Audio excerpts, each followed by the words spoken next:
Hello students, आज हम ordinary differential equation में chapter number 4 linear differential equation with constant coefficient के exercise 4.5 कर रहे थे। केस 4 क्या कहता है 1/FD e की पावर ax v, तो e की power ax 1/FD v function होगा x का। Solve the differential equation d2y by dx square plus 2y equals to x square e की पावर 3x प्लस e की power x cos 2x। तो आपके पास given equation है ये।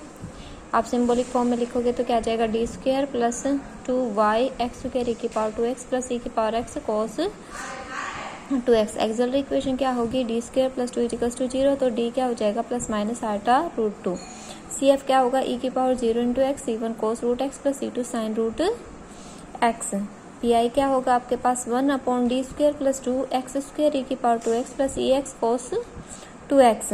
ठीक है, तो हमने e की जो पावर होती है उसको आगे लिख लो, क्योंकि 2 है तो 2 का डिफरेंस हो गया। अब e की जो पावर है उसको आगे लिख लो, तो e की पावर क्या है 3x, तो a क्या है यहाँ 3, तो आप क्या रखोगे d की जगह d प्लस 3, तो क्या हो जाएगा e की पावर 3x 1 d प्लस 3 का square plus 2 x square plus e की पावर x। यहाँ a की वैल्यू क्या है 1, तो d की जगह क्या रखोगे d प्लस 1, तो 1/d प्लस 1 का whole square plus 2 cos 2x। उसके बाद ये जो केस बनते हैं ये हमारे पहले वाले ही केस हैं। आपको सिर्फ ये ध्यान रखना है कि भाई e की पावर है, ये 2 फंक्शन प्रोडक्ट के अंदर है और एक e का फंक्शन है और दूसरा कुछ भी हो सकता है, e भी हो सकता है, x भी हो सकता है, साइन और cos भी हो सकता है। तो आपके पास क्या करोगे आप e की पावर 3x 1, इसको खोलो भाई d प्लस 3 का होल स्क्वायर, तो क्या आ जाएगा d स्क्वायर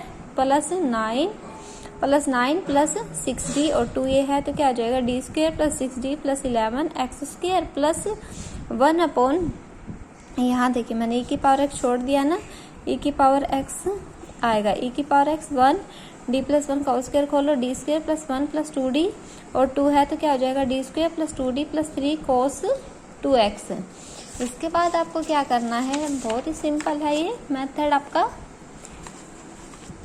देखिए आपको क्या करोगे, आपको पता ही अच्छे से कि जब बाइनोमियल होता है सोल्व द डिफरेंशियल इक्वेशन, आपके पास क्या होता है कि अगर इस टाइप का हो e की पावर 3x, उसकी जो लोवेस्ट डिग्री टर्म है उसको कॉमन निकाल लिया आपने, तो क्या हो गया 1 plus 6/11 d plus d square upon 11 x square plus e की power x 1 minus 4 plus 2d plus 3 cos 2x। तो 1/11 e की पावर 3x, ऊपर ले जाओगे -1, फिर इसको इकट्ठा कर देंगे। देखो यहाँ प्लस और यहाँ माइनस, तो अल्टरनेट्स आएंगे 1 फिर माइनस फिर प्लस फिर माइनस फिर प्लस, और यहाँ क्या आ जाएगा साइन और कोस में हो तो आप डी स्क्वायर की जगह रख दिया, क्या रख दिया डी स्क्वायर की जगह माइनस ए स्क्वायर, यानी डी स्क्वायर की जगह -4, तो क्या आ जाएगा -4 प्लस 2d प्लस 3, तो 1/11 e की power 3x 1 plus 6/11 d plus d square upon 11 -1 x square plus ex 1/2d minus 1 cos 2x।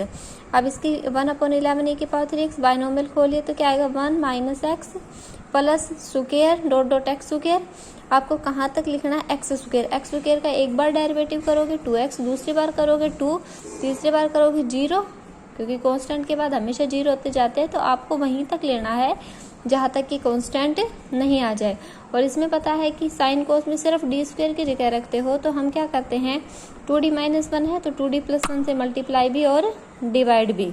इसके बाद आपको क्या करना है, देखिए e की पावर 2x 1/11 e की power 3x 1 minus 11 6/11 d minus d square upon 11 plus 36/121 d square x square, और यहाँ हमने इसको भी सोल्व कर लिया। यहाँ आप सिर्फ डी स्क्वायर वाली जितनी भी टर्म है सबको इकट्ठा कर लो, और आपको पता है कि अपना ये PF हो गया, ये सारा हो जाएगा इकट्ठा, और कंप्लीट सॉल्यूशन क्या होगा CF प्लस PI। इसके बाद है कि एक्सरसाइज की कुछ क्वेश्चन देख लेते हैं हम, जिसमें आपको प्रॉब्लम, अगर एक्सरसाइज में और भी क्वेश्चंस में प्रॉब्लम हो तो आप क्या करना कि मेरे नंबर पर फ़ोन करके मुझे डाउट्स पूछ लेना। ठीक है, अब क्वेश्चन नंबर 4 का सेकंड पार्ट क्या है, D square minus 4d plus 4y e की power 2x cos square x। तो आपके पास गिवन इक्वेशन क्या हुई D square minus 4d plus y e की power 2x cos square x, symbolic form में लिख दिया आपने। एक्सिलरी इक्वेशन क्या होगी D square minus 4d plus 4 equals to 0, यानी d माइनस 2 का होल स्क्वायर है। अब ये देखो इक्वल्स रूट है तो CF क्या होगा C1 प्लस C2x e की पावर 2x। पी आई क्या होगा 1/d² minus 4d plus 4 e की power 2x cos square x। अभी तो e की पावर x और x का फंक्शन है, तो e की पावर 2x को इधर लोगे तो फिर a की वैल्यू कितनी है यहाँ 2, तो आप d की जगह क्या रखोगे d प्लस 2। अब अकेला मत रख देना, जहां भी d है वहां d प्लस 2 रख दो, तो क्या आ जाएगा e की पावर 2x 1d प्लस 2 का whole square minus 4d plus 2 plus 4 cos square x। अब आप ये देखिए बेटा कि cos स्क्वायर x का तो नहीं आता, आपको नहीं आता, तो आपको सिर्फ किस चीज का आता है, या तो साइन x हो या फिर cos x, तो आपको तोड़ना पड़ेगा। तो आप इसको ये नहीं लिख सकते 1 प्लस cos 2x/2, इसको खोलोगे तो क्या आ जाएगा d² plus 4 plus 4d minus के 4d माइनस के 8 प्लस 8। देखो 4 प्लस 4 प्लस के 8 माइनस के 8, 4d से 4d कैंसिल, और आपके पास क्या आ गया 1 e की power 2x 1/d² 1/2 plus cos 2x/2।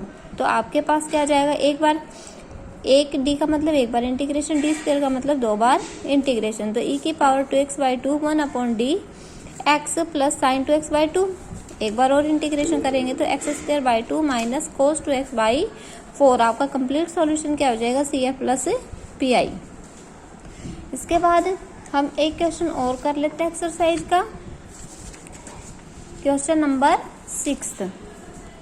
ठीक है, क्वेश्चन नंबर 6 क्या है आपका, d3y/dx³ minus 2d2y/dx² minus dy/dx minus 2y e की power 2x cos x plus K कोई भी कांस्टेंट है आपके पास। गिवन इक्वेशन सिंबॉलिक फॉर्म क्या होगी, d³ minus 2d² plus d minus 2y e की power 2x cos x plus K. Auxiliary equation क्या होगी, d³ minus 2d² plus d minus 2 equals to 0। अब देखो, अब आपको पता है जब क्यूबिक इक्वेशन होती है तो आप पुटिंग और ट्रायल मेथड एक बार यूज करते हो, उसी से निकलता है। तो इसके बाद आप क्या करोगे कि देखो 1 रखते हैं नहीं आता, -1 से भी नहीं आता, फिर 2 रखेंगे तो 8 माइनस के 8, फिर 2 माइनस के 2 तो कट के 0 हो जाएगा। इसका मतलब 1√2 है, तो हम d माइनस 2 एक फैक्टर हो गया इसका, और फिर इससे डिवाइड करेंगे तो आपके पास ये बढ़ेगी क्वाड्रेटिक। तो आपने d की क्या क्या वैल्यू आ जाएगी, यहाँ से आएगी +-1, यहाँ से आएगी 2, तो मैंने लिख दिया -1 1 और 2। तो तीनों डिस्टिंक्ट रूट है, तो CF क्या होगा C1 e की power -x plus C2 e की power x plus C3 e की पावर 2x। PI क्या होगा 1/d³ minus 2d² plus d minus 2 e की power 2x cos x plus के। अब हमने 2 पार्ट कर लिए, इधर भी और इधर भी, यहाँ यही केस बन गया केस नंबर 4। तो e की पावर 2x को इधर लेकर आओगे तो d की यहाँ a की वैल्यू क्या है 2, तो d की जगह क्या रखोगे d प्लस 2, तो 1/d प्लस 2 का क्यूब माइनस 2d प्लस 2 का square plus 2d plus 2 minus 2, और k तो कोई भी कांस्टेंट है, इसको यहाँ 1 मान के हम ऐसे नहीं रख सकते e की पावर 0x, ये भी तो 1 ही होता है, रख दिया आपने। तो यहाँ से इसको हमने इनको खोल लिया तो क्या आएगा d³ plus 8 plus 6d d plus d minus 2, देखो a प्लस b का होल क्यूब, ठीक है, माइनस 2 d प्लस 2 का whole square plus d plus 2 minus 2 plus 2 minus 2 cut गया। और इसका क्या मतलब है कि जब आप यहाँ रखते हो तो इसका मतलब यही होता है ना, a की जगह d की जगह 0, तो ये आएगा आपके पास। इसके बाद देखिए आपने फिर से खोला, इसका होल क्यूब खोल लिया, हमने सोल्व कर लिया cos x, ये तो k/2 आ गया, और यहाँ से 8 से 8 कैंसिल हो गया, बाकी नहीं कैंसिल हुआ, तो हमने सोल्व कर लिया। अब ये किसकी वैल्यू है cos x की। आप क्या रखोगे बेटा, d² की जगह